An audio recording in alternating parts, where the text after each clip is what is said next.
Morning.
I would like to call to order today, Tuesday, September 16th, the public hearing of the City of Tampa's Historic Preservation Commission. Welcome, everyone. I am Carrie Ann, the chair of the commission. If you're here to present, please be thorough but concise, and at the microphone, identify yourself, your relationship to the project before beginning your presentation. The commissioners will not ask any questions during your presentation. Staff will briefly introduce the application. Applicants and staff shall have the rights to give testimony and to present witnesses and documentation. Time shall be limited to 30 minutes. Staff then will present the staff report. We will then ask for public comments. Please state and spell your name clearly if you are here to speak for or against the project. Your time will be limited to 3 minutes. So take some time now to summarize your comments because 3 minutes goes by very quickly. Following the public comment, the applicant will have 5 minutes for rebuttal. The commissioners will ask questions of the applicant and staff. The public hearing will then be closed. The only comments that will be allowed after the public hearing is closed will be in response to the questions from the commissioners. The commissioners will then discuss the case and will make their decision based on the city ordinance, chapter 27 of city zoning code, and the testimony given at the public hearing. The HPC can only act on items that are within a specific jurisdictional responsibility. Owner agents are independently responsible to obtain any appropriate permits and or approvals. If you have already done so, please silence your cell phones. Introduction of the commissioners, starting at my right. Thank you very much. My name is Stephen Sutton. I am a registered architect. I also hold the architectural historian chair for this commission. Susan Swift, urban planner. Bruce Gibson. I'm a retired architect. Laura Harrison, professor at the University of South Florida. And I'm Carrie Ann Canch, the chair. And I'd like to introduce the staff. I have Dennis Fernandez. I have Elaine Lund, Alexis Guzman, Heather Bond. I have legal, Camara Pettis-Mackel, and then we have Jared Vermon. Now, would somebody like to make a motion to accept the minutes from the July 15th, 2025 public hearing? I move that we accept the minutes from the July 15th, 2025 meeting as presented. Anyone would like to second the motion? I'll second that motion. All in favor? Aye. Aye. Aye. Okay. All in favor, no opposed to accept the minutes from July 15th, 2025 public hearing. Good morning, Commissioners. Dennis Fernandez, Architectural Review and Historic Preservation Manager. Welcome to this morning's public hearing, and welcome to our applicants and those joining us, those viewing us on CTTV. Just a couple brief announcements. First, I did want to welcome Jared Varnum, who's our newest staff member to the Architectural Review and Historic Preservation Division. He was recently hired within about a month ago to fill the vacancy that occurred when one of our previous long-term employees had retired. And Alexis has been sort of filling two jobs for quite a while since that happened at the beginning of the year. So much thanks to her for that. Jared will be transitioning into the role played normally by Alexis over the last couple years. And so he's shadowing her and picking up things very quickly. So we look forward to his role with our commission. In your packets also, hard to believe that this is occurring, but we do have the 2026 HPC calendar for your review. Please take a look at the dates on that calendar. That will be, if it hasn't gone out to you digitally yet, it will go out to you digitally. It does have our planned hearings for next year, next calendar year. We still have one more meeting left in this calendar year, though. So if you have any questions or know of any issues with any of those dates, feel free to let me know. We'll just make note of that. Next, did want to let you know that in your packets also is this month's segment of Tampa Bricks and Mortar newsletter. It's a reoccurring newsletter that's produced by the staff. It's also available on tampagov.net. And we're highlighting not only our normal segments on preservation standards and 100-year-old houses in our city or buildings, but we did feature the Interstate Historic Preservation Trust Fund grant program, which is an incentive that's also administered through the division. And it is our subject of this month's Preservation in Progress. So with that, I'll ask Elaine to come up and present that segment.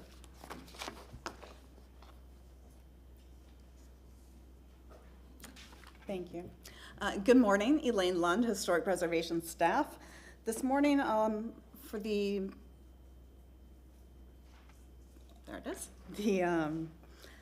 Preservation in Progress, we are presenting a little bit about the Interstate Historic Preservation Trust Fund grant program. This fund provides grants to homeowners and low-interest loans to commercial property owners for the rehabilitation of historic structures. Specifically, the program began in 2005. It was established with the proceeds generated from the sale of historic buildings impacted by the Interstate 4 and Interstate 275 expansions. The program originated through the Section 106 process to help alleviate some of the impacts of the interstate expansions and on the National Historic Districts. The mission of the program is to accelerate the exterior historic preservation of properties in the Tampa Heights National Register Historic District, the West Tampa National Register Historic District, and the Ybor City National Historic Landmark District. Several buildings that were in the right-of-way that was acquired by the Florida Department of Transportation initially were relocated and rehabilitated by the Department of Transportation, or FDOT. And you can see that happening there on the slide in front of you. General eligibility requirements for this program is that the property must be located in one of these districts. and it has to be constructed within or more than 75 years prior to the date of the application. All proposals must adhere to the Secretary of the Interior's standards and the applicable design guidelines if they are located in one of the local historic districts. Funds may not be used for acquiring the property, and the work must not yet have been initiated. So to date, we have awarded over $1 million in grants, over $4 million in low-interest loans, and about $24,000 in matching grants, which are limited to certain properties that were relocated and are now owned by nonprofit organizations. The grant program, as I stated, has awarded over $1 million to homeowners, so we're celebrating that this month.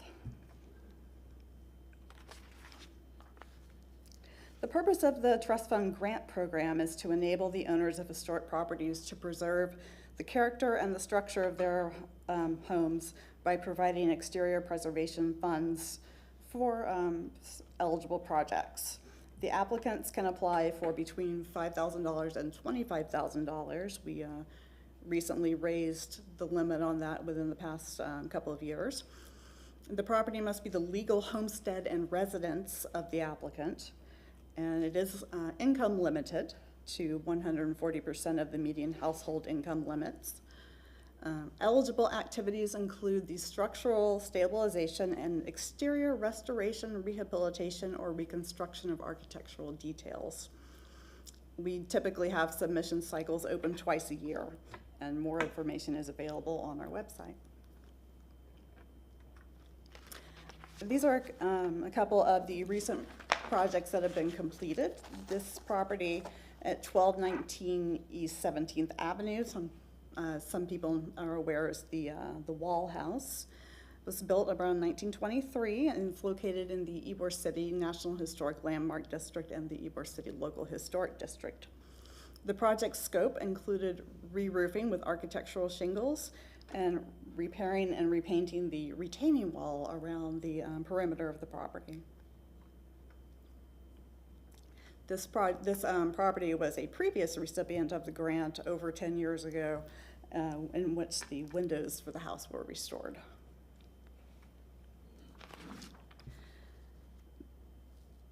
This project at 410 East Hugh Street was a window restoration project. The building dates from 1925 and is located in the Tampa Heights Historic District, both the local and National Register historic districts. And the project scope included the repair of the wood windows and wood trim.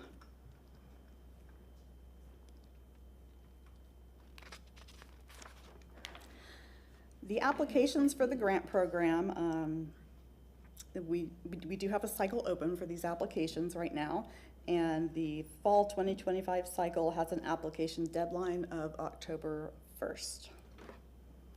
This is a photo shows another one of the projects that was completed through the trust fund. I believe this was a loan in this particular case, but this is located in the Tampa Heights Historic District as well. So that is this month's Preservation in Progress, and for additional information, you can learn more in this month's Tampa Bricks and Mortar newsletter. Thank you.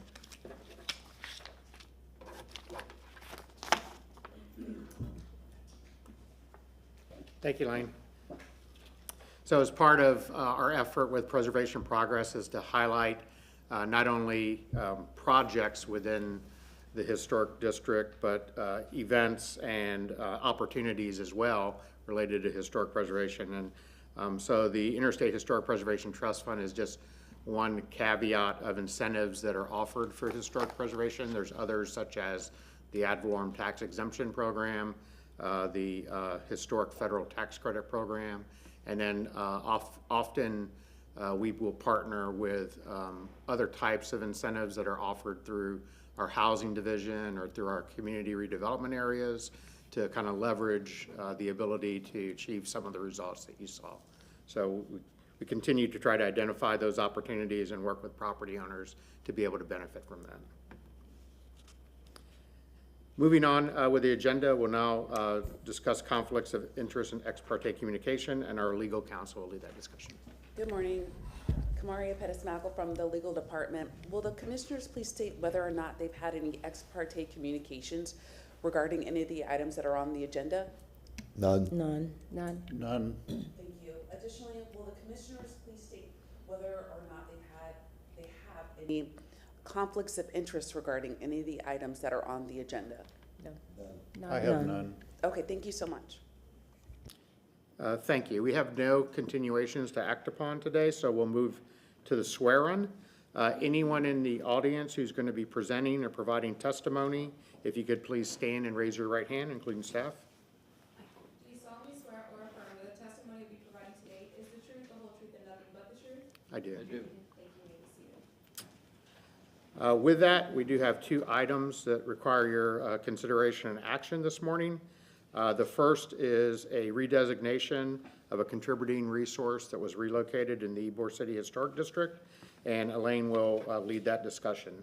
The case number is HPC 25-000012.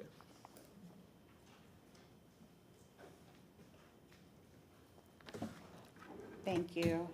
Again, Elaine Lund, Historic Preservation Staff.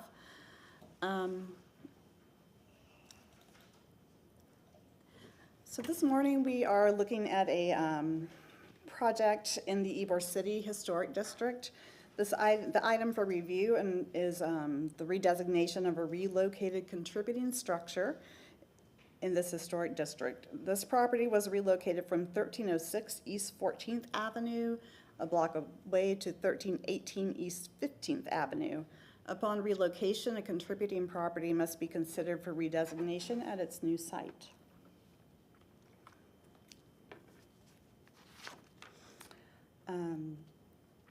The request, as I stated, was for redesignation of a contributing relocated structure. The application was submitted by the property owner on January 31st of this year. And as a little bit of background, the Barrio Latino Commission approved the relocation with a variance on March 28th, 2023. The variance was to allow for the placement of the building on this rather short parcel at the northwest corner of 15th Avenue and Avenida República de Cuba.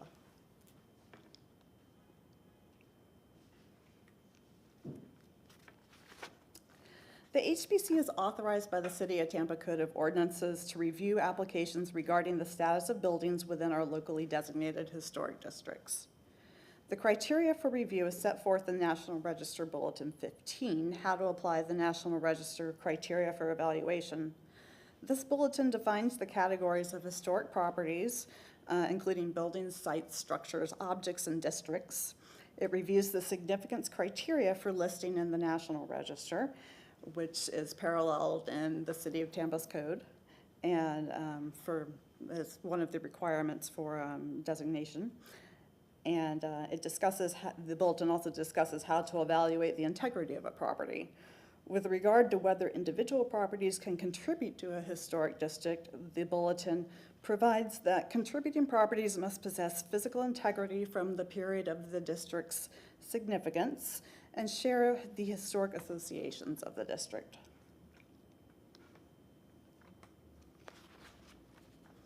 The subject building was located at 1306 East 14th Avenue on land owned by the Florida Department of Transportation, or FDOT. The site is shown on the map in green. You can see it on the district map as indicated by the green arrow, and on the inset with the green rectangle. And it was relocated to 1318 East 15th Avenue in 2023. And that site is indicated with the red arrow and the red rectangle. Both sites are located in the locally designated Ybor City Historic District, placing them within the area that is under your review.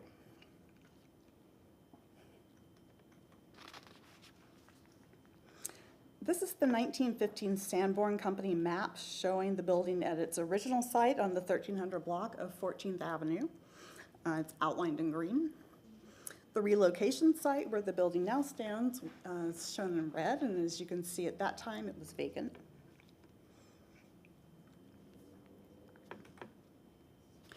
This is the present-day aerial map, showing again the original site in green and the relocation site in red.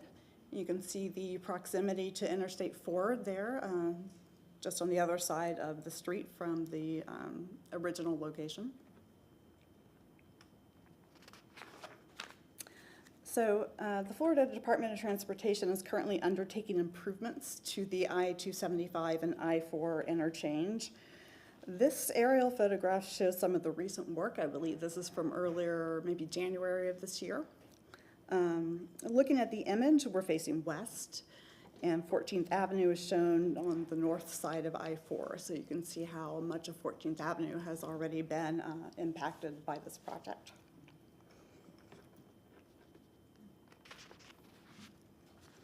The building's original site at 1306 East 14th Avenue is shown here as indicated by the green arrow.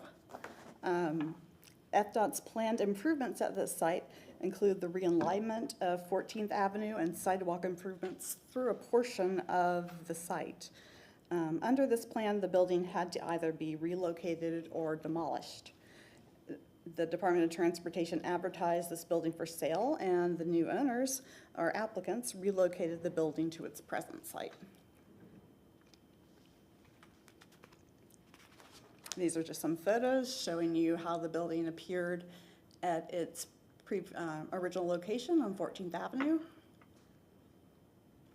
You can see that it's a bungalow with some typical features that you see in bungalows, with the wide overhangs, the inset front porch, and the single hung windows and wood trim.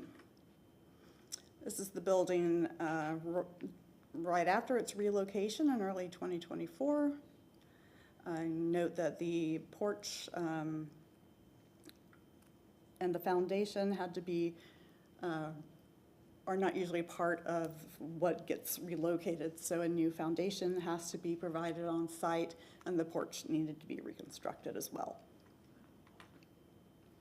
And this is a more recent photograph of the building now from this year, showing the property as it has been set down on the site on its new foundation and with its reconstructed porch. Additional work has included re-roofing and I believe repainting of the structure clearly. Just to go through sort of an overview of the Ybor City Historic District and its significance. Back in 1973, a professor, I believe, at the Hillsborough Community College initiated a survey of the Ybor City Historic District, and additionally encouraged participants from the Historic American Buildings Survey to document several of the buildings and the features within the area. This included documentation of the 5 globe lamps, which are iconic to the district, as you can see there, and several of the other elements of the district, including certain factories, commercial buildings, and the iron railings found on various buildings throughout the district. The original Ybor City Historic District was listed in the National Register in 1974, encompassing the commercial center of Ybor City. In the late 1970s, the Association for the State and Local History identified Ybor City as one of 40 very significant ethnic communities in the United States. And additional survey work was completed throughout the 1980s, culminating in Ybor City being listed as a National Historic Landmark District in 1990 with the expanded boundaries that it still has today. Ybor City is considered significant on a national level for its late 19th and early 20th century multi-ethnic and immigration history, its role in the economic and industrial development of the area, and its architecture, most notably the concentration of cigar factories and industrial buildings, its commercial and commercial residential buildings in the Central Corridor, its social clubs, civic facilities, and residential buildings, including cigar worker housing. Locally, the Ybor City Historic District was created by the state legislature in 1975, and it was recognized by the city of Tampa in 1985, along with establishing special zoning categories for the district at that time. In 1985, certain regulations for the Barrio Latino Commission were also established, giving it purview over the appearance of the significant historic buildings within the district. In 1990, yes, I said that, Ybor City was designated as a National Historic Landmark District. The district meets National Register criteria A, B, and C, which correspond to the National Historic Landmark criteria 1, 2, and 5. So those, to sort of summarize that, for its significant events, significant persons associated with the district, and both C in the National Register criteria and National Historic Landmark criteria 5 deal with districts and their how they may be a concentration of properties that individually may not be significant, but as a collection make up an area that is identifiable as a historic community.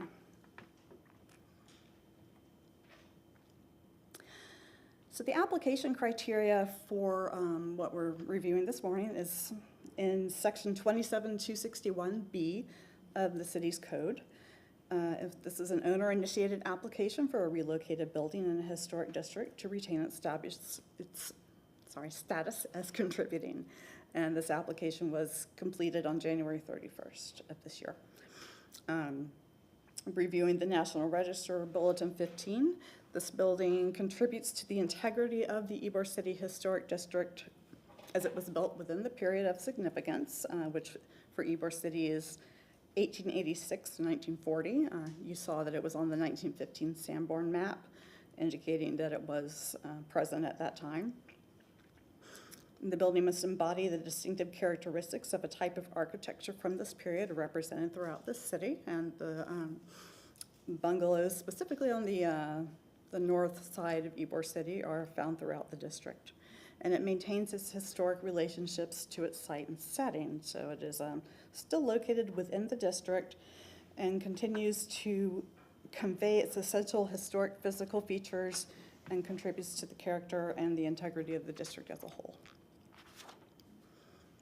The staff is recommending that 1318, it should be East 15th Avenue, meets the application criteria of section 27261B and the criteria found in National Register Bulletin 15 as a historic resource that maintains the character and integrity of the Ybor City Historic District. And therefore, we recommend approval of the request to redesignate the status of this building as contributing and the amendment of the Ybor City District Building Inventory. With that, the applicant, Mr. John Dingfelder, is here this morning and I believe is available. Turn the podium over to him for a moment. Good morning, Madam Chair, Council. My name is John Dingfelder. My wife, Lynn Marvin Dingfelder, and I are the owners of this property. Staff has been wonderful, Dennis and Elaine. We appreciate all your help for the last couple of years on this. There is a slight typo in that staff recommendations. I want to make sure it doesn't follow its way into the resolution. It says 1318 East 14th Avenue. The new site is East 15th Avenue. So I've been confusing that for a couple of years now. Anyway, this project's been a labor of love. When I showed up at the pre-bid conference, the DOT folks said this was the third time that it was going up for bid, and nobody was showing up to buy it and to move it, because buying it was the easy part, but moving it was more challenging. And so I went home to my bride and I said, this is going to be fun. This is going to be exciting. And she kind of rolled her eyes, as she does with most of my harebrained ideas, but she went with it, and it's been a labor of love, and we're very proud to have saved this cute little house. We love We love the city, we love Ybor, and the historic district was very valuable. So we've done everything we can to preserve it in a very authentic manner. One of the things that was very interesting, that last criteria Elaine mentioned about consistency with the surround, you know, when we moved it, it was a very small lot we moved it to. And staff was very insistent, and now I see why, to make sure that when we moved the house, that it lined up perfectly with the house next door. There was only one house next door because we're on the corner.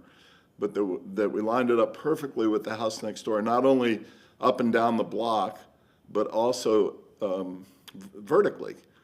So our porch level is the same porch level as the folks next door, and forward and back as well. And at the time, I was kind of like, yeah, that's sort of a pain in the butt, you know. But in hindsight, I'm glad, because it does work. And when you drive by it, we're right there by the academy, by the school. But when you drive by it, you really can't tell that it was ever moved. It looks like it was always there. Anyway, appreciate your consideration. Thanks for your service. And if you have any questions after you close, I'll be glad to take them. Commissioners, Dennis Fernandez with the staff. Just wanted to give a little bit of context because there's just so much information that's kind of coming to you at one time. At the beginning of today's meeting, we talked about the Interstate Historic Preservation Trust Fund and how that originated through a Section 106 process. The Section 106 process is a caveat of the National Historic Preservation Act, which requires mitigation in projects that federal dollars are expended within when they affect many things, but in this case, historic resources. And so that same project that originated before my tenure with the city is still going on today. There's a memorandum of agreement that was applied to the Ybor City Historic District, in which structures that were going to be impacted by the district had to sort of first tier. There was a group that had to be relocated, so there were 69 of those. And then there was a second tier that the first tier that were relocated had to be rehabilitated and then sold back to residents in the city, property owners in the city. The second group were relocated to city-owned lots and then sold in an unrehabilitated condition with the caveat that the purchaser had to rehabilitate them, and that's been completed. And then you had this third tier that we're trying to deal with now of the properties that didn't make that list. And those buildings are allowed to be demolished. In other words, the DOT and the Federal Highway Authority has met its obligation under the Section 106 process and thereby can demolish the remainder of those structures. And I think there's about 20 of those structures, some of which have been demolished. But as part of the mitigation within that agreement, those properties that were, or all the properties, but particularly the ones that were to be demolished, had to be documented under National Parks Service standards, and they had to be offered for sale to the public. And so what we're seeing here is that latter option. It's sort of like the last resort, the last chance for these properties to be saved, and that's a private investment at that point, where the property is advertised for essentially removal. That removal can be salvage and demolition, or that removal can be relocation. So we're very fortunate in this case that Mr. Dingfelder and his wife have come forward to relocate this structure, because if he hadn't, I heard him, tell me his modest bid, which became a substantial investment in this property, that this property most likely would be demolished already. So that being said, it's preservation beyond what a municipal government can offer, or the state. It's preservation of sort of rolling up your sleeves and getting to work. There's a lot of different elements that are involved in a house move. It's a tremendous undertaking. Even to move it over a very short distance takes a lot of things to come together. So I appreciate their effort, and we're very happy that we can be here today kind of going through this process instead of kind of Xing that one off of our map. Thank you.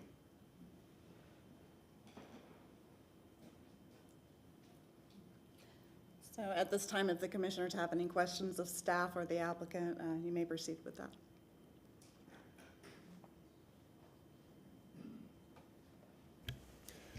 Yes, I have some questions. So that was a very polished report. Thank you very much, which we can expect from you, I think, pretty consistently. Thank you. And then I guess consistent with me, I always have questions about it. So one of the things that, and I think maybe rather than try to go back and forth with individual questions, I'll just kind of lay out what they all are and what my concerns are. So in the packet of information we got here, there's a number of photographs, one of which I don't think you spoke about. And so behind the cover page, there's a black and white photo. Doesn't identify when that was or if it corresponds with any of the district designations. And then likewise, when we get to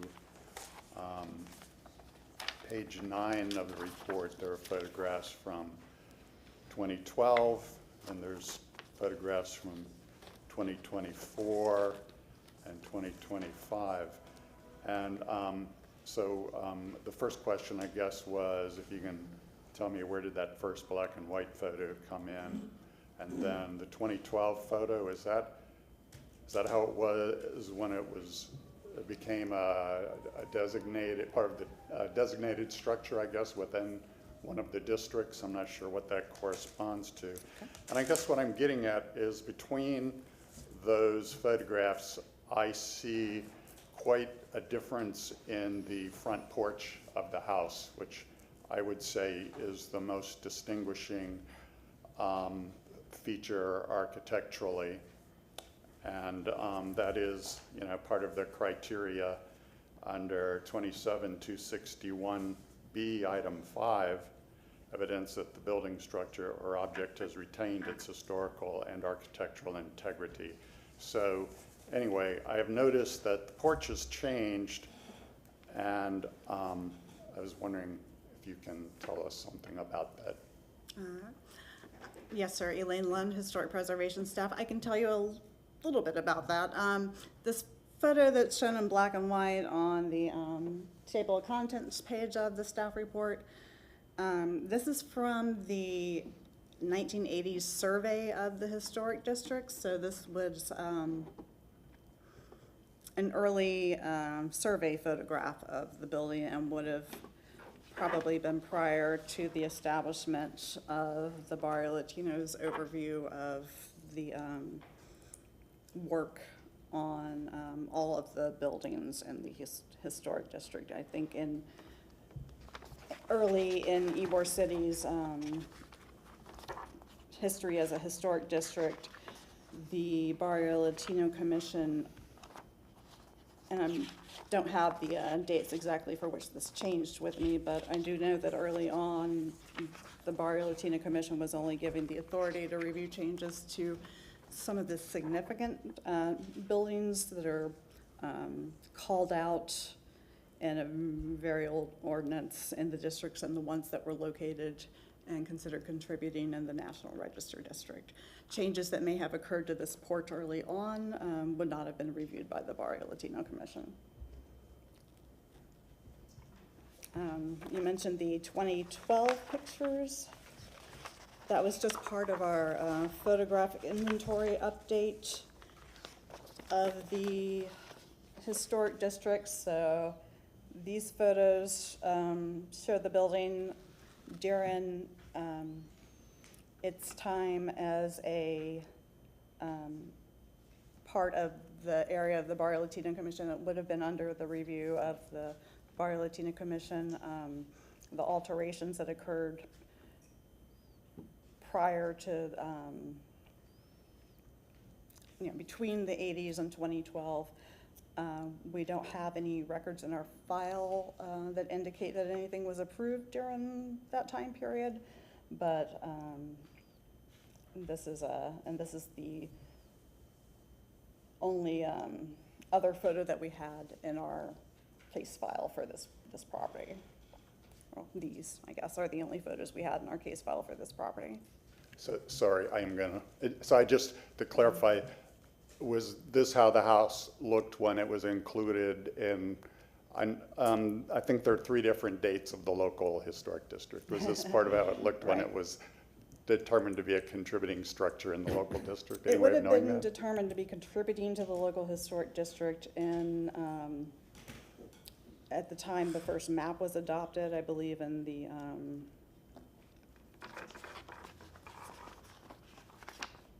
sometime in the 1980s, so after the initial survey, but early on.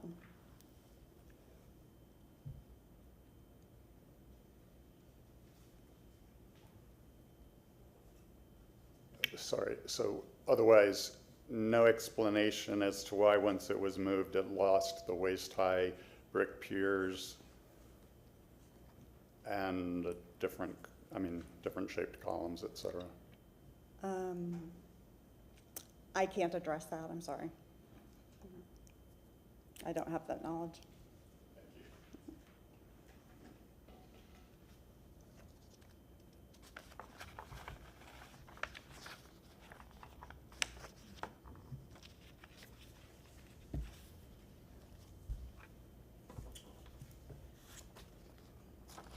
Are you ready for a motion? Or is there more discussion?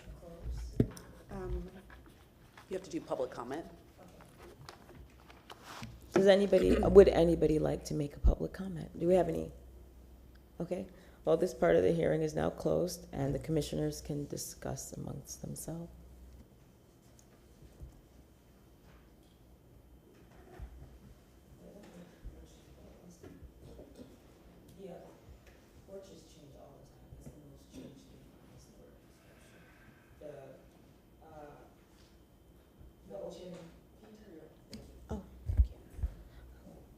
We're talking amongst us. Yeah, but porches change all the time, so I don't think that's actually an issue. Unless it's closed in, then that's different, because it changes the whole front part of the building. But the windows and everything else are in the same place. They're originally, none of that has changed. And it was gonna originally be demolished because of the expansion of the expressway.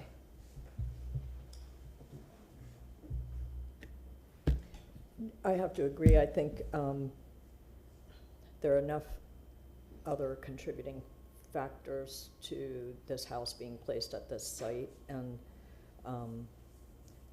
it would be nice if those were there, but I think there's so many other benefits to this action, and if this wasn't there, or A, it's been preserved, and B, what could be built at this lot, wouldn't be anything potentially like the massing and the look of this building. So I think it's got several positives, and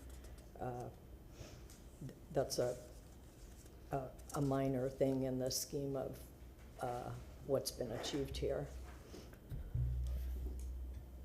I'd like to further that comment. I agree with the fact that porches have a habit of changing.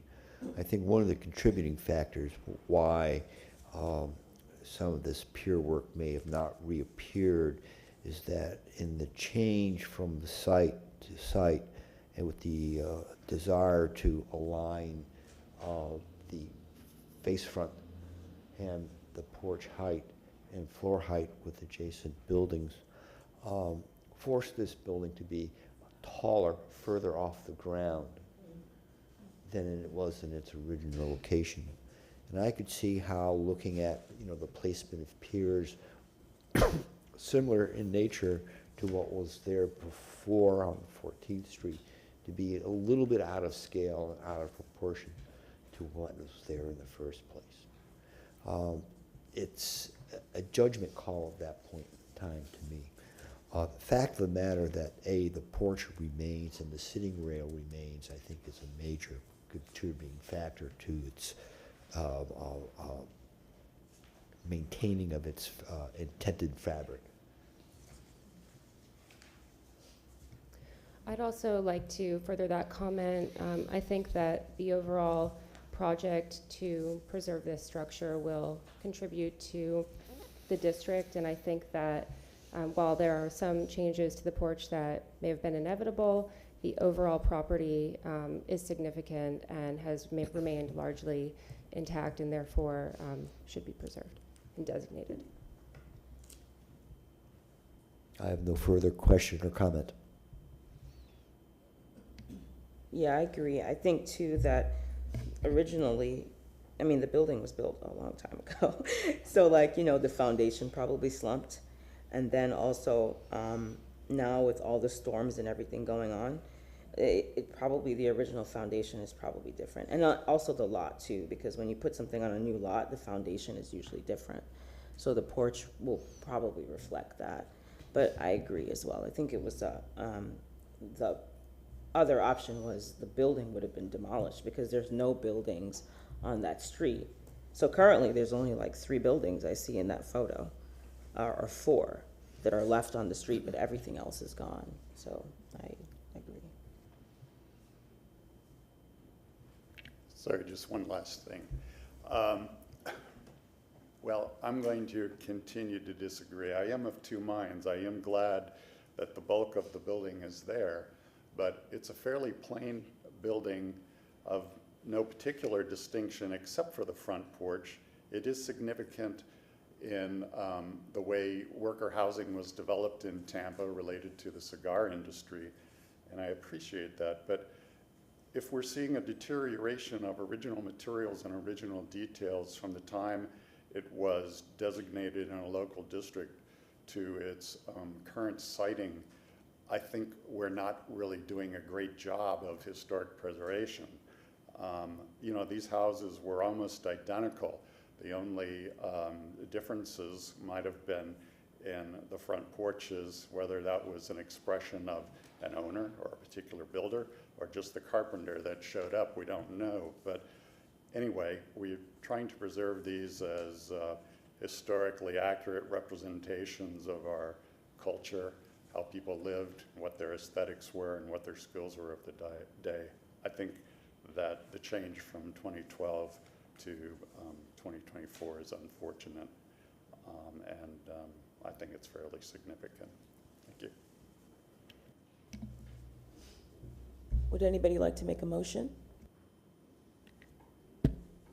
I'll make a motion to approve the request to redesignate the contributing status for a building or structure relocated within an historic district or a historic conservation overlay district for the property located at 1318 East 15th Avenue, because the application does meet the criteria established in the National Register Bulletin 15 for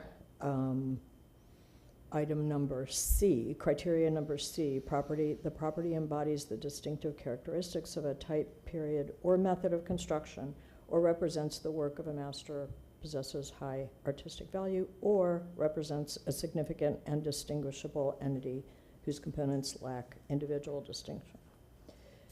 I do think that as I said, there are enough materials, style, massing of this house that it is appropriate and to be redesignated on this site. And that's, I think, that we've provided enough evidence and sufficient reasoning for redesignating it.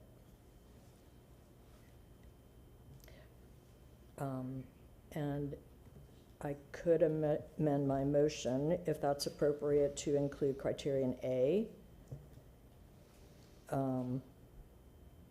associated with events that have made a significant contribution to the broad patterns of our history, if that's relevant to the landmark district itself.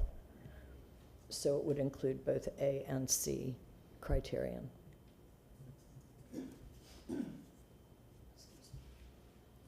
I'll second that motion. All in favor? Aye. All opposed? Aye. or me. So Kamari- we have. Oh. Yeah, go ahead and read what the vote was. Yes. So I will pass this as approved. 4 in favor and 1 opposed.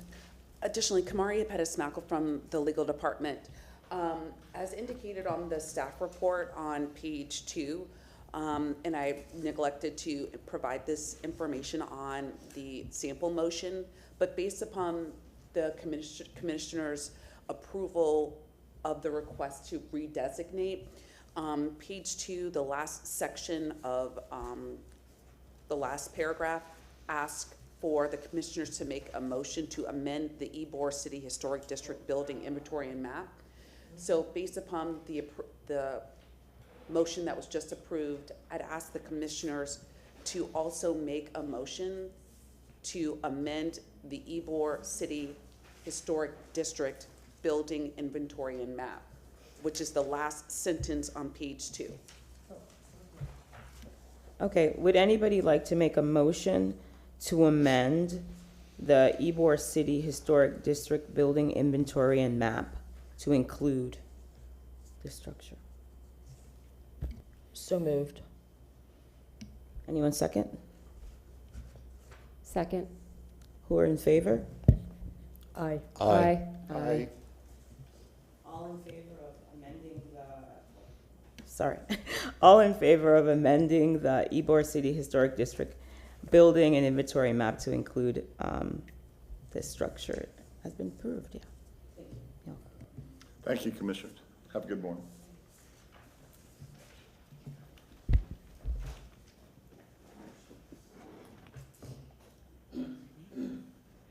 Morning.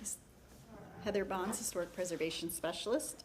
I'll be presenting HPC 25-000029, a local historic landmark designation for the property located at 2708 North 18th Street. Just 1 minute as I pull up my...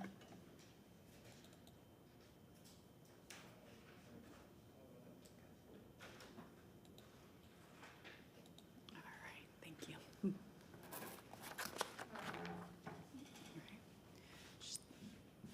Just a brief introduction into our historic local landmark program.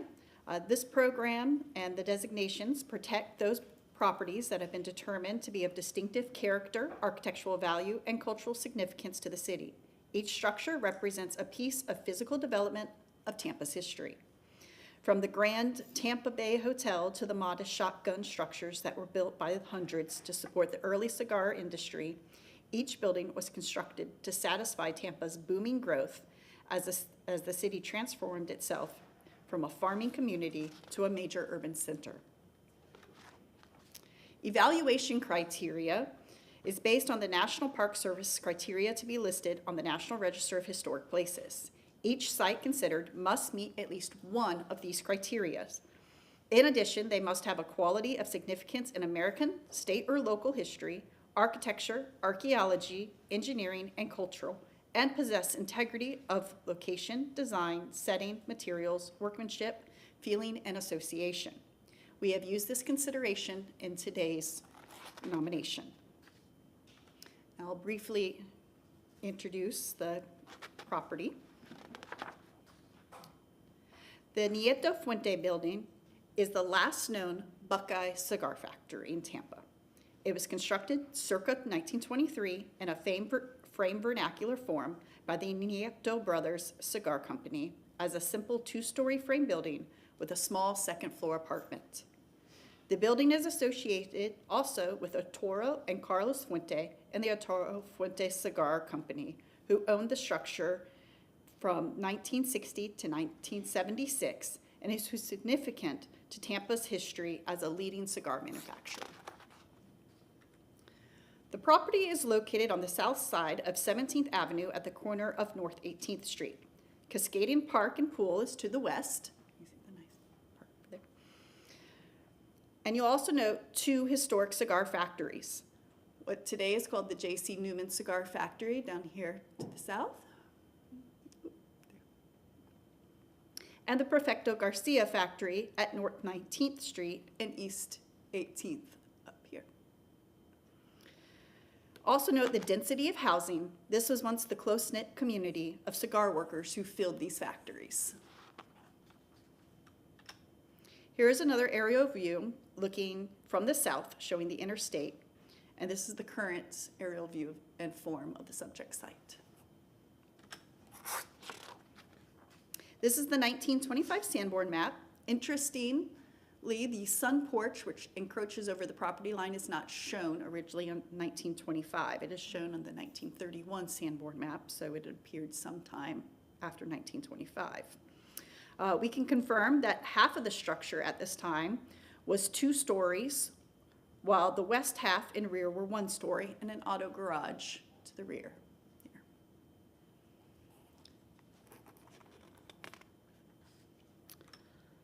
With that introduction, I'd like to introduce Roger Grunke as the applicant to present the rest of the request. Mr. Grunke? Let me close mine down for you for just a minute. Okay. Mr. Grunke. Thank you.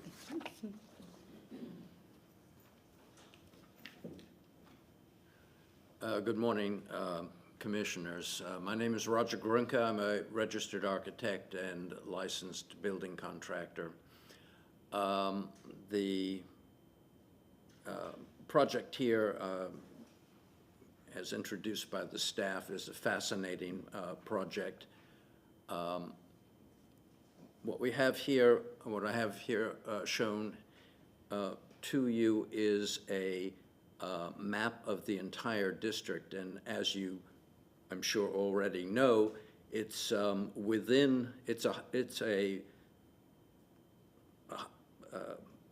knitted together conglomeration of different district types. The overall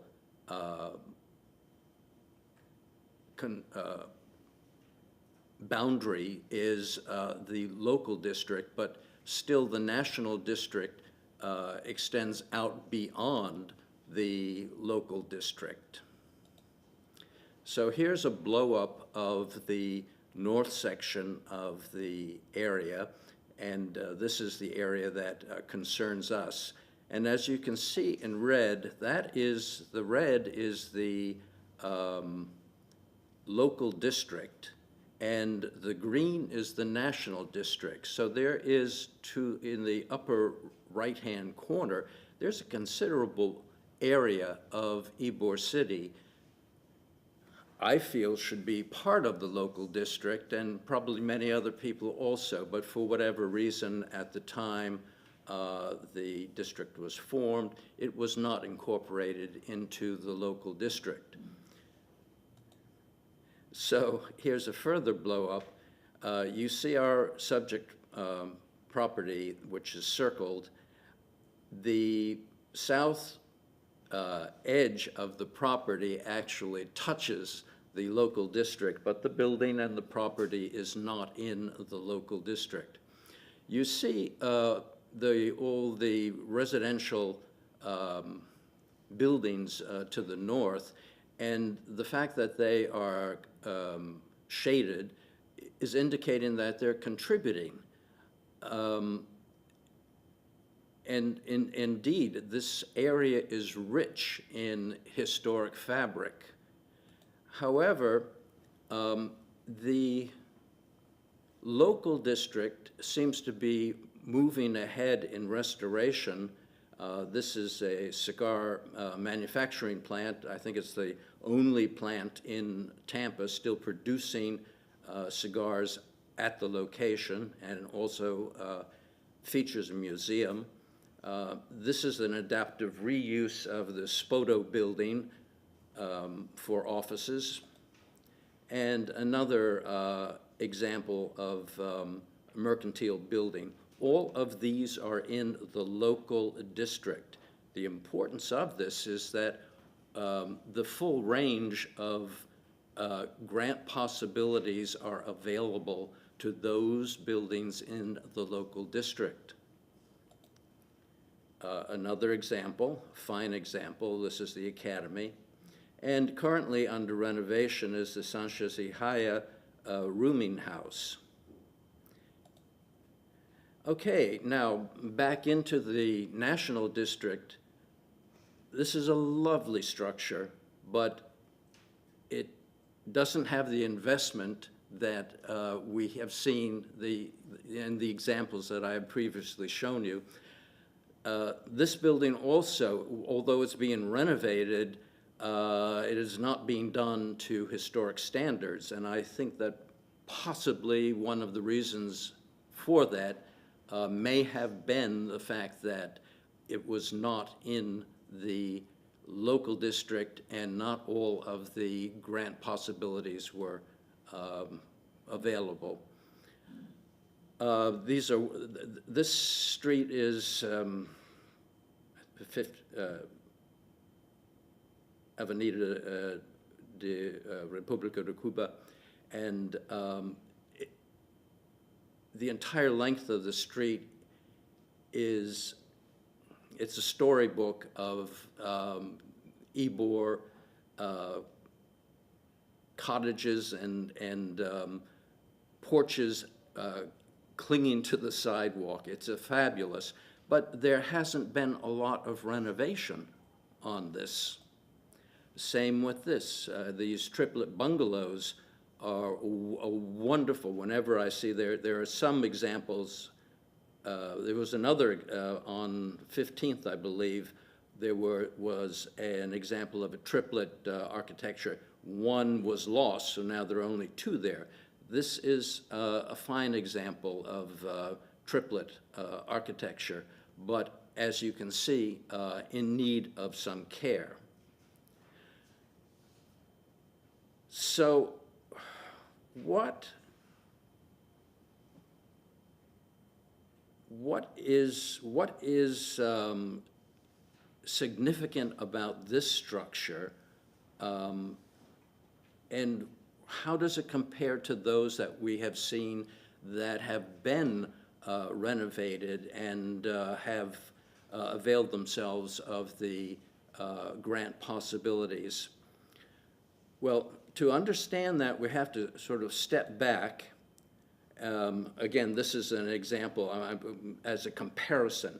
This building was a great deal of investment went in. There was moved to this site as part of the relocation program. But I am saying to you that I believe this building is equally as important, if not historically in many aspects, more important than many of the buildings that have already been renovated in the local district. And this is why. A Buckeye factory was it was a family enterprise that was operated out of the family's home. And this was very popular at the turn of the century in Tampa. This Sanborn map of the 1890s shows you just a couple examples of how peppered throughout what is now the downtown Tampa area, you can find references to these tiny cigar factories. These are the Buckeye cigar factories. And the Buckeye factories continued to operate alongside of the larger factories. They were either bought out by the larger factories or forced out through market competition. But they remained in our history sort of a cradle of the entrepreneurial spirit that was present in Tampa from the 1890s through, let's say, the middle of the 20th century. This is our building as it appeared in 1920. Whoops. Let's see, how can we go back here? No, go back. Thank you, thank you. This is our building as it appeared in 1925 when it was constructed by the Nieto brothers. And you can see that it was basically a one-story building with an apartment on the second floor on the eastern end, and that apartment included this fantastic little pop-out porch on the second floor, which still exists today. So the Nieto label was sold not in Tampa, but mostly in California, and that caused or gave reason for the firm to move to California, leaving the building vacant. It then became, after it was vacant, it became a cabinet shop, and eventually was purchased by the Arturo Fuente Company. So a little more of the history of the importance of this building. So the world experienced the Cuban Revolution, and then following that, the American embargo of Cuba. Carlos Fuente, Sr., CEO of the Arturo Fuente Company, produced the first well-received cigar that contained no Cuban leaf. This was the Flor de Orlando label, and this was done in approximately 1965. 62,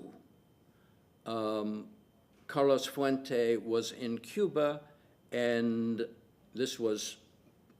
the revolution had already taken place, but the embargo was about to begin. He purchased 3 years of tobacco, of Cuban leaf tobacco, and that carried his company through, so let's say to approximately 65. After that point, he experimented with non-Cuban leaves, and it was this Flor de Orlando that actually became a hit on the market, a non-Cuban leaf cigar that was a real hit. What this did was propelled his company economically forward. He was producing the cigars in the Buckeye fashion in his parents' home. And there was such a demand for this label that the home became too small, and they then sought larger facility. So approximately the late 60s, Arturo Fuente Cigar Company purchased the old Nieto building, and they did this, interestingly enough, with the money that they had received from the sale of the matriarch Cristina Fuente's home, which was taken by the highway. So the whole, when I first came to Ybor, I thought, oh, what a shame that the highway was constructed through the middle of Ybor. But in a sense, it's just part of the history of Ybor and part of the fabric. It had its negative side, but it also has given us some very positive opportunities. And this is an example of the opportunity out of a negative situation. So when they, after they purchased this building, they continued to experience great success and needed even more space. So they built this second floor. You can see it here, the second floor addition, and a concrete block addition on the south side of the building. So here's the historic significance. The Nieto Fuente building is the only known remaining example of a Buckeye cigar factory in Tampa. Buckeye factories were the 19th century cradle of Tampa's entrepreneurial spirit, and for this reason, they are due a great deal of respect. 2708 North 18th Street housed two nascent cigar companies, the Nieto Brothers Cigar Company and later the Arturo Fuente Company. Now, not only were they located there, but must remember that the cigar factories actually built the neighborhood and that they offered employment to the people who purchased homes surrounding the cigar factories. Some factories actually had mortgage programs for employees. And furthermore, the building served the Arturo Fuente Company at a critical period in the company's evolution, enabling the company's ascendance as one of the world's leading cigar manufacturers, as the neon sign on 7th Avenue says, Arturo Fuente, the world's finest cigars. Okay, so let's look. 1912, Arturo Fuente established Arturo Fuente Cigar Company. 1924, a fire destroys his building and his assets as well. With that, he then returned to producing cigars out of his home. 1925, a year later, Nieto Brothers constructed our subject building. 1959, the Cuban Revolution occurred. This time in 1959, the Arturo Fuente Company was operating out of Cristina Fuente's residence. 1962, the American embargo of Cuban goods was put in place, but Carlos Fuente, CEO of the Arturo Fuente Company, bought 3 years of Cuban leaf before the embargo was set in place. 65, success of the Flor de Orlando required larger production facilities, and approximately 1968, the Arturo Fuente Company purchased 2708 North 18th Street. 1976, Arturo Fuente Company sells the building to the Blanco family, and it became a cabinet shop. They sold the building because they were growing so rapidly and to such an extent they needed even more space. 2023, our building was purchased for adaptive reuse by Black Orchid LLC. So here's the building on the left. We have done a lot of work, sort of forensic, historic investigation, and we have found that you don't see it in the photograph on the left because the windows are covered on the first floor, but you do see the windows here in the rendering, in the architectural drawing.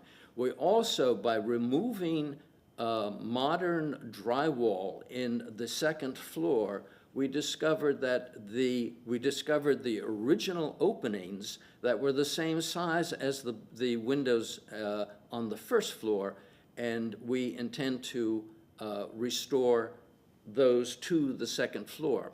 Now, you can see here the design calls for bringing the corner board here all the way down the face of the building and then across.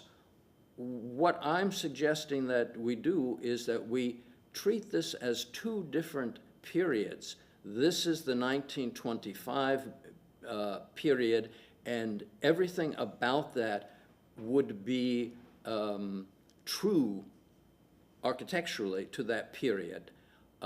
This period, this area up here would reflect the 1970s when that was added, and what the most obvious is that the windows are aluminum windows, whereas below and in the original apartment, they are the wood classical windows.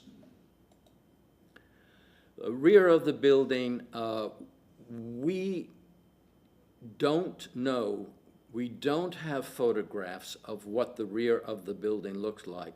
We know that the two windows and the gables were the large windows because we've removed the drywall and have found the openings, so we will restore those. There must have been openings down here, and because of this loading dock, it's very possible that there was a larger opening. Since this entire back was changed in the 1970s, we are going to introduce series of French doors which will lead out to an addition. The addition will be a steel covered deck and porch to be used as a cigar lounge. The doors the design is taken from original doors of a building on 16th Street in Ybor, which Arturo Fuente Company also owned at one point, and the building was used as a for the drying of tobacco leaves. So we're making changes to the building, but all within the context of the period, and as much reflecting the information that our architectural forensics investigation under the drywall has given us. The proposed historic renovation and adaptive reuse will feature an event space, an outdoor covered cigar lounge, a retail space, and 4 residential rental apartments. Its restoration will extend the revitalization of North Ybor into the National Historic District. By granting this building its historic designation, it is not simply the building that will benefit, but it will open the door for that entire area that is currently just the National District to further investment and renovation. I'd like to show you a small clip here from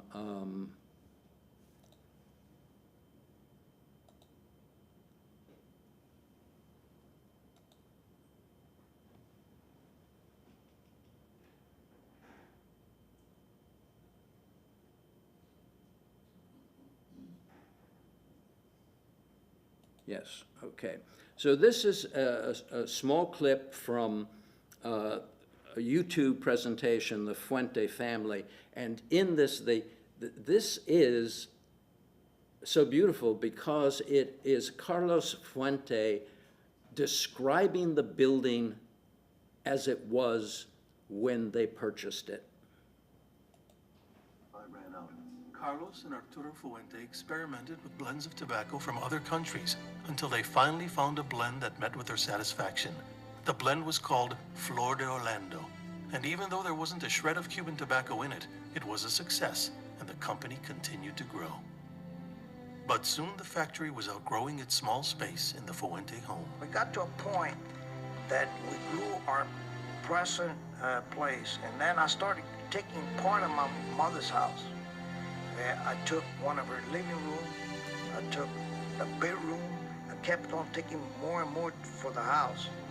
I remember we had to move all the furniture. I had to move all the furniture out to the street, middle of the street, to do the tobacco blending, the short filler blending. We used to blend all the tobacco, put them all in boxes, then clean everything up, and then put all the furniture back. It was a job. So Carlos Fuente started looking for a new home for the company. He soon found it, a 2-story building in Tampa. It was the perfect spot, but how to pay for it? I used to see a building on Ybor City. There was a building, a 2-story building, a 1.5-story building. It was one story. There used to be an old factory there, a small Buckeye, what they call a mom and pop shop. And they had an apartment upstairs. So I told my father, let's go and buy that one. My father told me, I ain't got how to pay for it. We can't buy it, you're crazy. So I told him, I'll get the money. So I knew at that time the expressway was coming through where we were at 13th Avenue. There was already a lot of talk about it. There was already in the newspaper that the road was coming, the highway was coming there. So I drew up a plan, a blueprint, to build at my mother's house a floor in the top. So I went to the city house and I told them I wanted the permit to build. So they told me okay, so they went to the back office and a few minutes later they came to see me and said, well, I can't give you a permit. I said, why can't you give me a permit? And they told me, well, because don't you know the high four is gonna go through there, we're gonna buy your property out. I said, yeah, but when? He said, well, it could be another year. I said, no, you got a problem. You either buy me now or give me the permit, and later on, when you buy me, you pay me for whatever I spent. No, we can't do that. It's okay, give me the blueprint, I'll go see my attorney. I said, no, wait a minute. So anyway, they bought us out a year before. So we went to the other building. So that, I think that sort of encapsulates the most important events historically related to the building. Thank you for your consideration on this.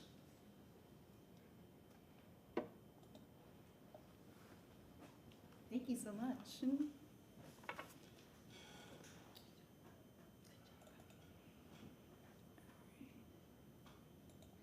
It's really unique when you can hear the stories from a site directly from the source. It really puts the humanization into our structures. So thank you very much for sharing that. That's wonderful.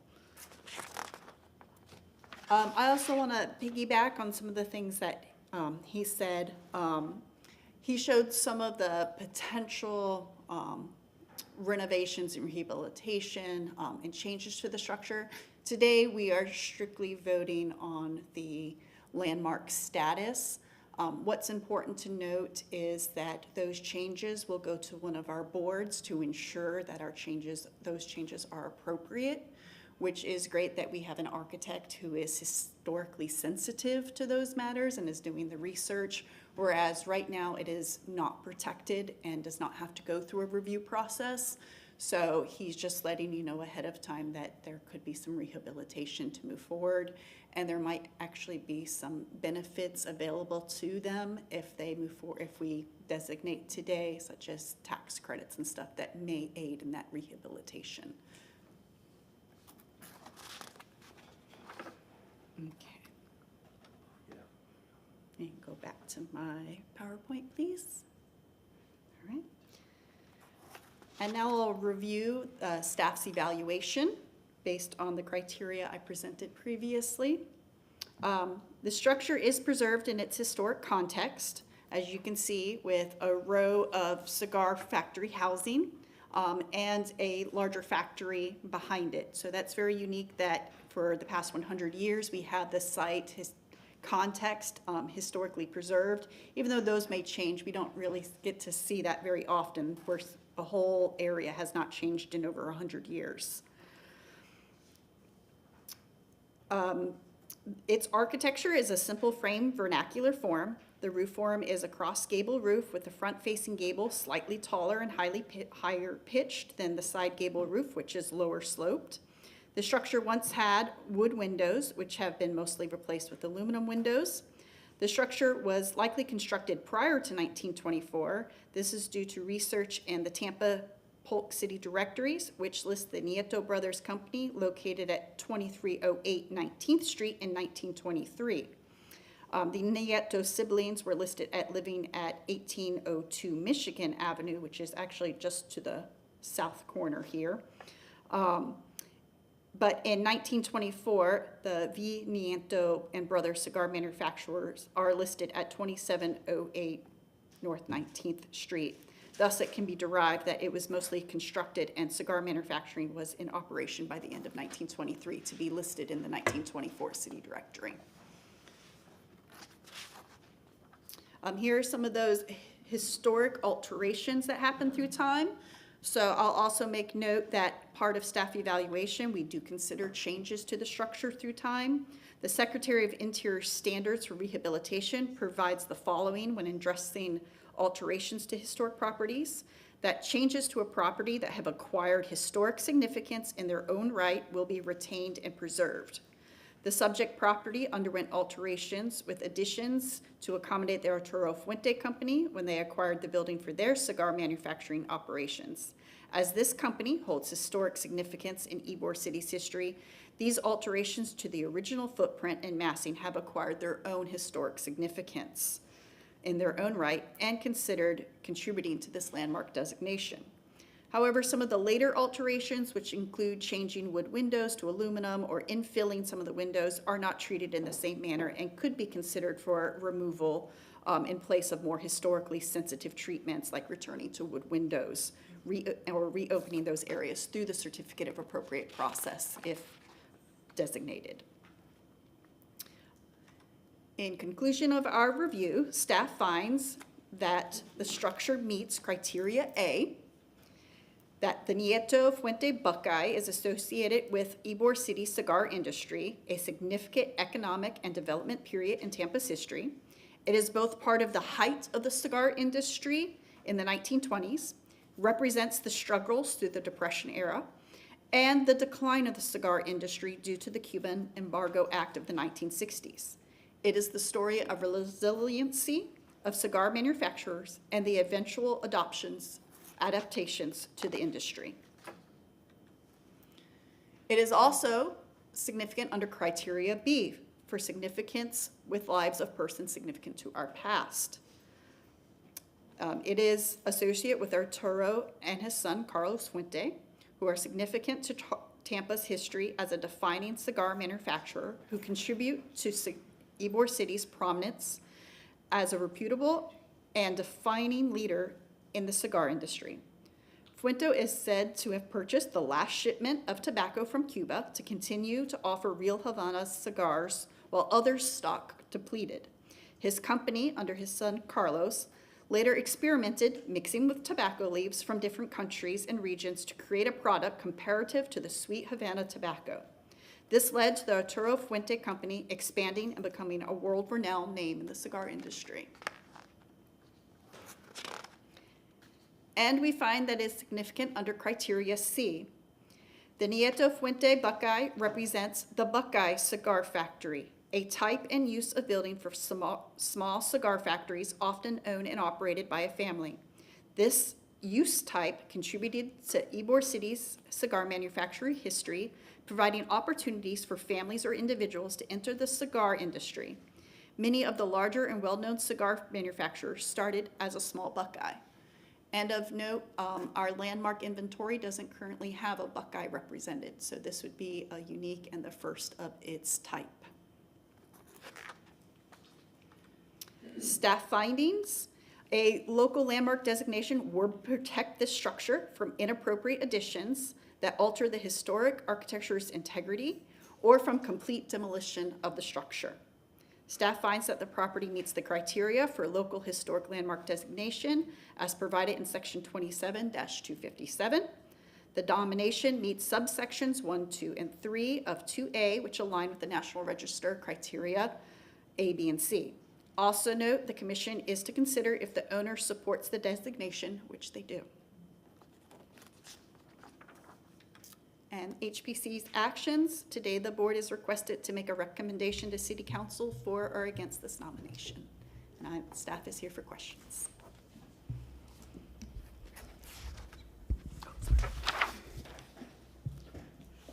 Commissioners, before we close the public hearing, I wanted to have an opportunity for the owner to come up and address the board as well.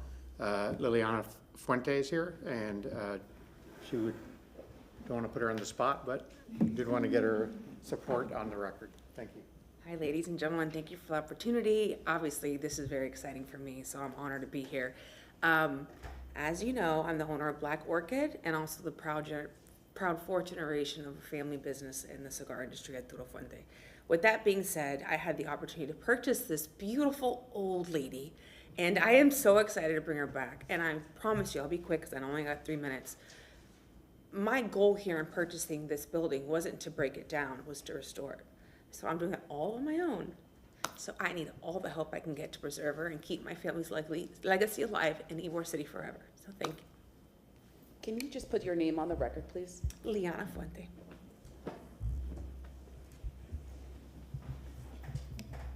Okay, now it's time for the commission to have any questions of the staff. I would like to open up, please. I have a couple questions for staff. We've been given quite an impressive overview of the history regarding this structure, but I'd like to drill down for everyone's information the true basics of what's come before this board today. Please excuse me. We understand, if you will, in the first place, the Black Orchid LLC has purchased a contributing structure to the Ybor Historic District. And we recognize that this structure exists within the federal confines of what is defined as that district for their purposes. However, it is outside the confines of the city of Tampa's defined district for Ybor City. So as I understand things right now is that this application is brought to us voluntarily by the building's new owner for the express purpose of obtaining a local landmark designation individually for this structure to avail themselves of the protections and the oversight and the available resources of the city of Tampa. Am I reading this correctly? That is correct. It is in the National District, which does not afford it protection through a local designation. This will provide it the protection and the requirements to go through the review process and the ability to be able to apply for our tax. Thank you very much. That's all I have for the moment. Okay. Yeah, thank you for the presentation and thank you for the clarification on that we're making a decision based on the building today and not the plans for the building in the future. So this is the only example of Buckeye Factory left, right? We don't have one in our inventory. Correct. We do not have one designated as a landmark. Okay, and Buckeye, the meaning is a small factory, right? Like a mom and pop cigar shop. That's correct. And then what about frame cigar factories? I know we have brick ones, but like frame ones, Mason. We do, I believe, have 2 framed cigar factories that are landmarked. I think the Olivia Cigar Factory is one that's still in Ybor City. Oh, and I wanted to, can you pull up the slide of the dates of the additions? Because I don't think that's in the packet. I believe that came from his PowerPoint. It was just the one with the 3 dates of the additions. Oh. One of the last slides Yeah, you had. yeah. I just didn't write them. Okay. And that's all I have to ask. Thank you. I have a question. First of all, thank you for this really wonderful, comprehensive, interesting, and engaging presentation. As we can see on the slide here, there have been several additions to the property, and in evaluating its historical integrity, it certainly is important to recognize that some of those later additions are connected with the Fuente family and their purchase of the property. I just wanted to see if I could perhaps get a little more information about the demolition of the garage, which is pictured in 1925, 1931, and not in 1976. And as we are tasked with evaluating the overall integrity of the property, I'm just wondering if we have any information on why it was demolished or how that contributes to its historic significance. Right, you can see in 1925, the footprint is slightly different than 1931, so we can assume, and in 1931, you also see it has a gray outline, which means it was of a different material. The first one was probably a wood frame. This one probably had cement block, indicated by the gray, with a small wood attachment, probably like a shed roof type of attachment to it.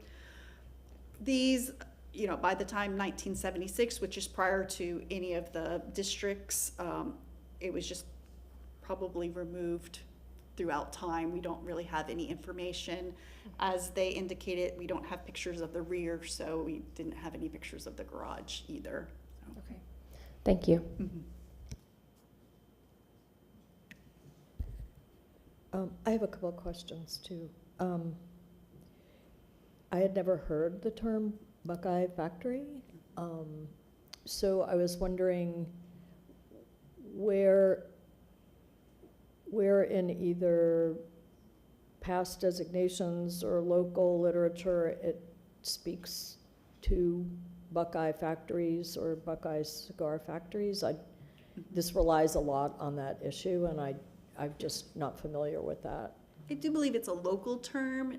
There is it's in my staff report that I referenced, there is a resource about Ybor City, and it uses that term. There's also a Spanish term that they use as well.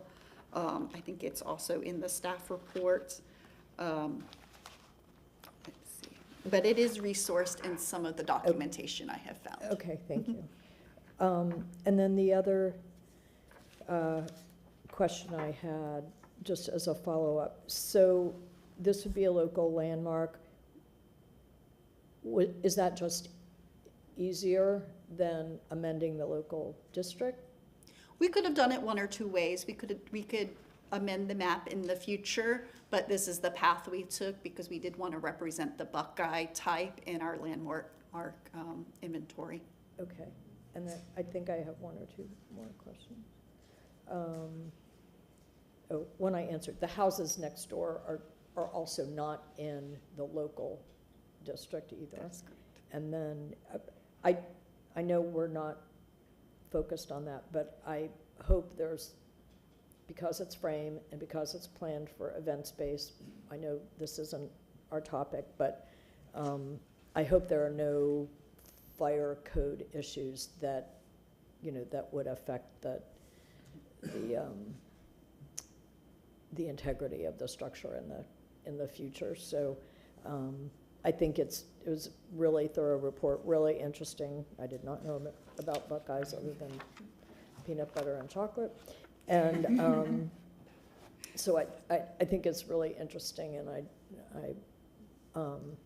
was also educated. I did not know there were frame cigar factories, so when I drive by these sites, I like to not read the report until after. So when I drove by, it was like, oh my God, this is a frame cigar factory. So it's very cool, and I think it's great that that somebody's making a big effort to protect it this way.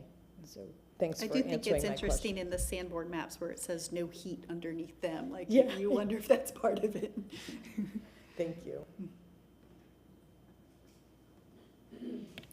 I'll just take this opportunity to say it was a fascinating presentation and history of the building. I've driven by there. It's sort of peculiar looking when you see the second floor amendment that Roger's calling a sun porch. It's great to have this kind of background, because driving by, I created a whole different history of the building in my head. And it's really fascinating about the history of Tampa and Ybor City, as well as to know about that building. Thank you for everyone that's contributed to this report today. Thank you. Thank you. And thank you for including the YouTube video, because it actually showed the like progression of the factory over time and just the whole movement of the cigar making. But at this time, if nobody else has any more comments, we'll close the public, no? Okay. Public comment. Oh, rebuttal. Does anybody have any rebuttal comments? Or public comments? Seeing that there's none, we're going to close the public part of the hearing and the commissioners can discuss among themselves. If the applicant doesn't have any rebuttal. Oh, do you have any rebuttals? No. Seeing there's none, we'll close this section and we'll talk amongst ourselves. Thank you.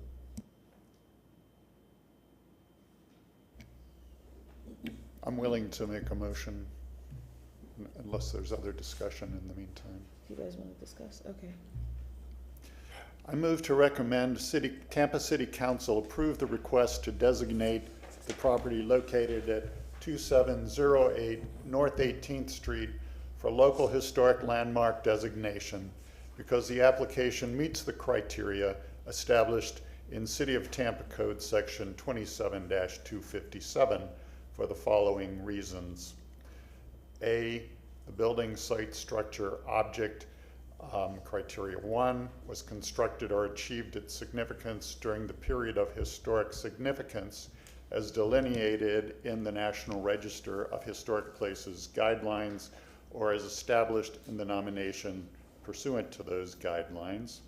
And criteria 2 has a quality of significance in American, state, or local history, architecture, archaeology, engineering, and culture, which is present in district sites, buildings, structures, and objects that possess integrity of location, design, setting, materials, workmanship, feeling, and association, and subsection lowercase I that are associated with events that have made a significant contribution to the broad patterns of our history, otherwise known as criterion A of the National Register criteria, and also subsection II that are associated with the lives of persons significant in our past, otherwise known as criterion B of the National Register criteria, and also subsection III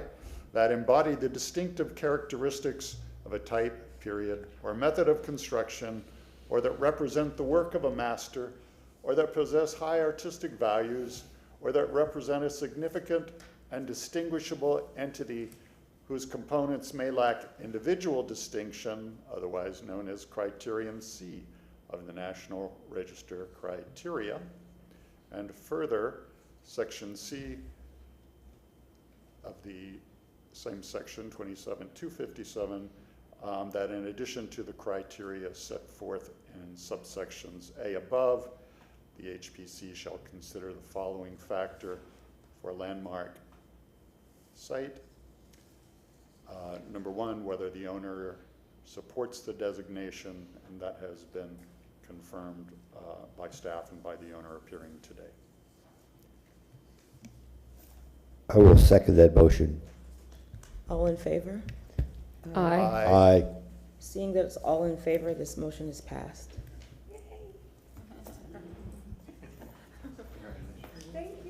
Wow.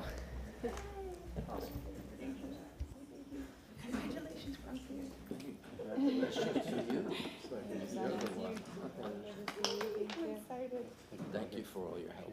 I will be back. Yes.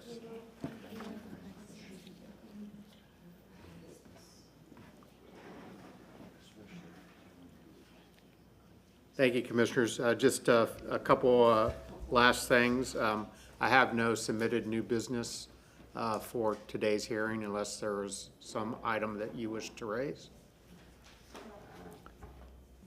Do we need to make a motion to accept materials presented at this meeting to the record?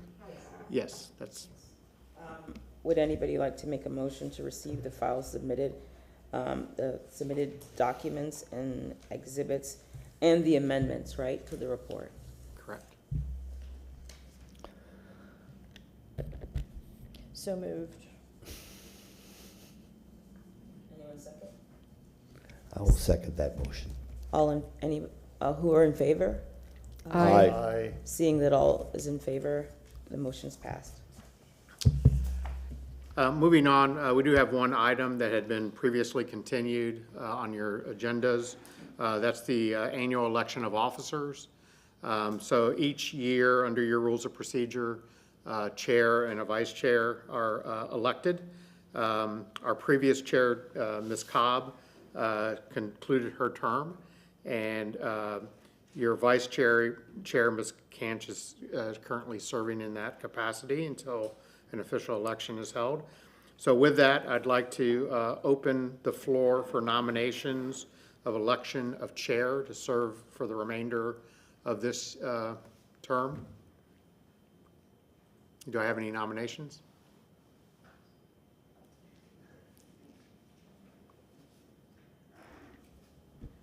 I nominate Carrie Ann as chair. I'll second that since she's doing such a stellar job. Okay. And I just always like to confirm that that individual who's been nominated is willing to serve in that capacity. Ms. Yes. Cantor, you're able to serve? Yes. Thank you, and willing. So with that, are there any other nominations for a chairperson? Seeing none, if we could have a vote by show of hands to affirm that nomination? Congratulations. Next, I will open the floor for nominations for vice chair. Are there any nominations for vice chairperson?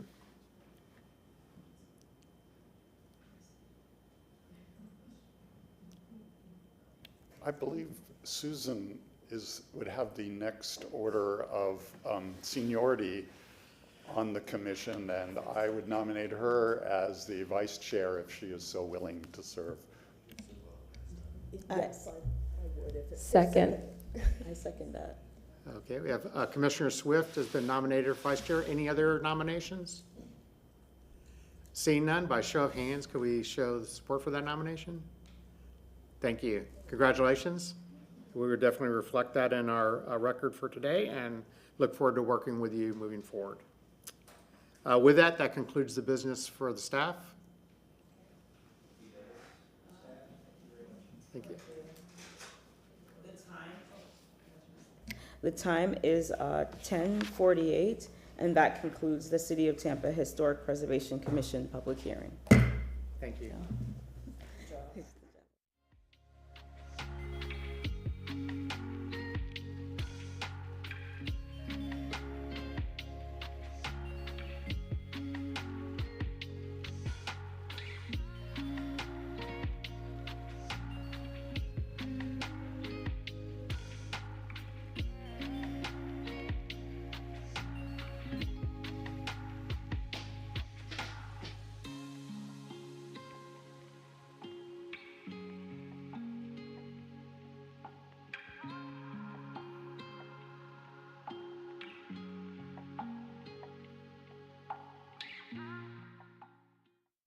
Six or 7 inches of exposed retaining wall in the interior of the property.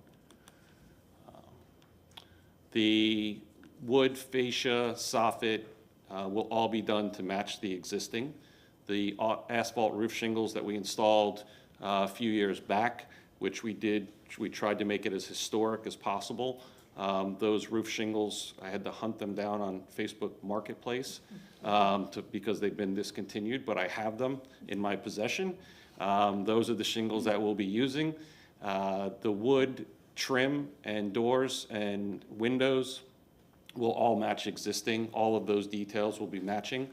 We're not really proposing a lot of new windows and doors, but any of the new trim siding will be identical to what's existing. We did find limestone to match, so the limestone is what we are proposing for the veneer on the foundation level of the home, and then the new wood railings will be pressure-treated painted wood.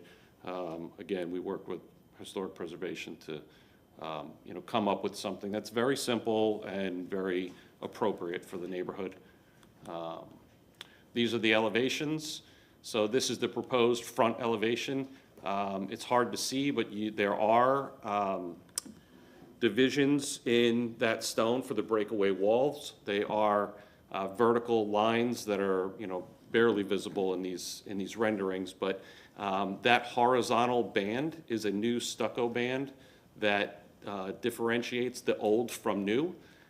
Again, we work closely with historic preservation, and the thought was, we want to treat this as more of an addition than anything else. So we're trying to differentiate the old from new with that band. We intend to really mask as much of it as possible with landscaping. And then the rest of the house on the front elevation really doesn't change at all. This elevation has the most impact as far as visually, what we're proposing to do. This rendering is not 100% accurate. We did change the plans recently. It didn't make it into the rendering, but on that first floor, not the ground floor, but the first floor of living, there is a window on that blank wall that we have added. It's on the plans. I could show it to you on the plan elevation. And then above it, you see there is a white trim board, which is not indicative of the rest of the house. The siding is mitered at the corners, so we don't have corner trim boards, but we've added one there for that bump out. That bump out represents the new addition behind the existing second floor above the portico. It was a sleeping porch, 100 years ago. It was enclosed long before we purchased it, and it was a bathroom when we bought it. So that original sleeping porch has been enclosed. That's where the addition is going, right behind it. And we've added that corner board to help make that differentiation. And then on the, that's the Inman side. So on the Inman side, you really don't see the addition, kind of, maybe a little bit, but there's also a two-story garage that's right behind that portion of the home. So really, you really don't see that, that part of that elevation from Inman. This is the rear of the property. You do see, I think I have it without, yeah. So this is the rear of the property without the landscaping that currently exists and without the garage that exists. With the garage in this view, you wouldn't see that left half of the elevation. It's really, nobody will see it but us. But in any case, those, the first floor of living, that is existing. And then the second is the addition. So that first floor of living, actually, that square footage exists. And then as far as the retaining walls go, we did find a number of precedents. These addresses are all on Bay Shore from 801, which is our neighbor, across Inman. We didn't even have to go more than, one block. We only went up the 800 block to find 4 relevant retaining wall examples, but they're up and down Bay Shore, kind of everywhere. So I tried to make up some time here and get back on track. But so that's the presentation. I don't know if you want me to go back to anything and clarify. No, that's very good. Thank you very much. Okay.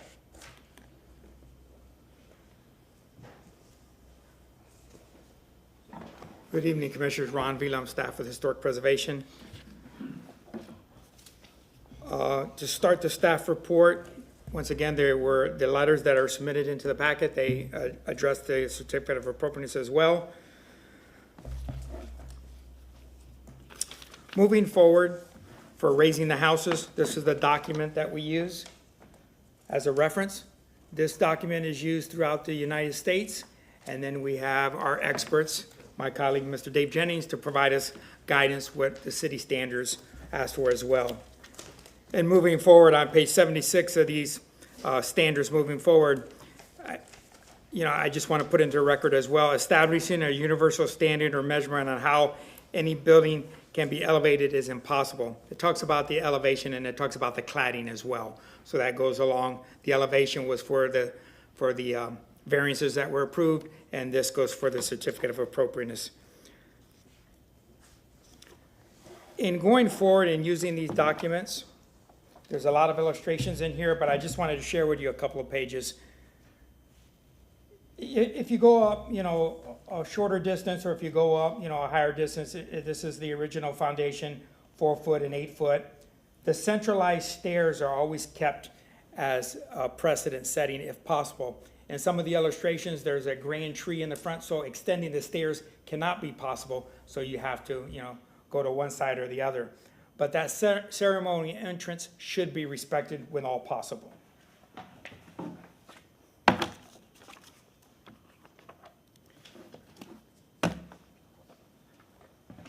That is illustrated here. This is just moving on some additional pages. This is the historic home and the elevation from grade and how it was before the storm surge. And when you come up, I wanted to point out a couple key elements. Once again, the centralized stair coming out. At the original location, it didn't have to have a balustrade because it met code. As the house gets raised, then you have to introduce a balustrade. When you introduce that balustrade, you go back to the reference of the house. What style home is this? And then whatever balustrade should complement the house moving forward.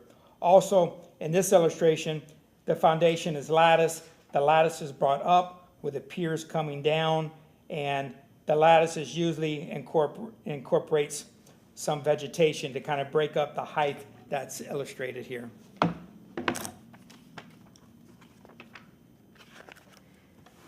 And then just lastly, it's example after example, but showing a historic house from grade, showing the water intrusion, and then how you deal with that as you come to a sensitive solution that meets these standards. So over and over, we go to this as the Bible moving forward. Staffs find that this application is consistent for the certificate of appropriateness. We worked with their team very closely moving forward, and the last plans that we saw were August 20th, 2025. I believe that a wall section needs to be provided and discussed. I know they haven't, but go through all the exterior materials through the wall section and provide that for discussion this evening. Also on the street side on Inman, since the house has been elevated, the mechanicals are elevated as well. He showed some screening there, but I think it needs to go into detail that now that it's elevated, it's seen from a right-of-way, and it should be shielded as much as possible.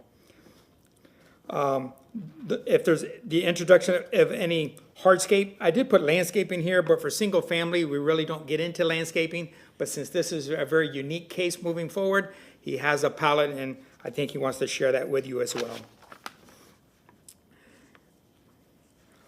There is an addition as part of this request.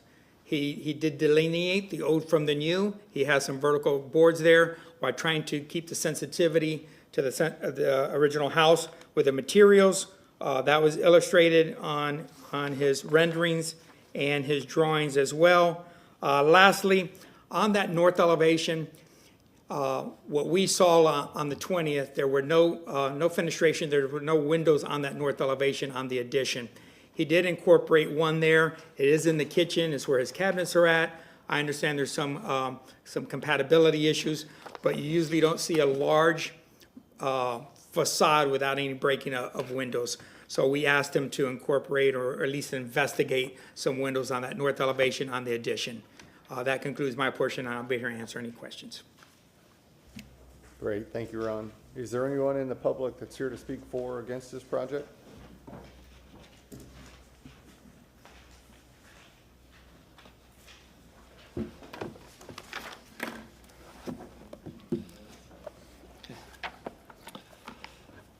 Good evening, I'm Alan Dobbs with Florida Design Studio. I want to be clear, I did not oppose the variance. I support the variance. It was a matter of degree because I realized the importance of preserving a house like this. I would not support moving it. It's a fantastic, very substantial house that needs to remain. And I think what they're proposing to do to it is very appropriate considering the flood hazards. But I just, Hyde Park is such a gorgeous neighborhood. I feel like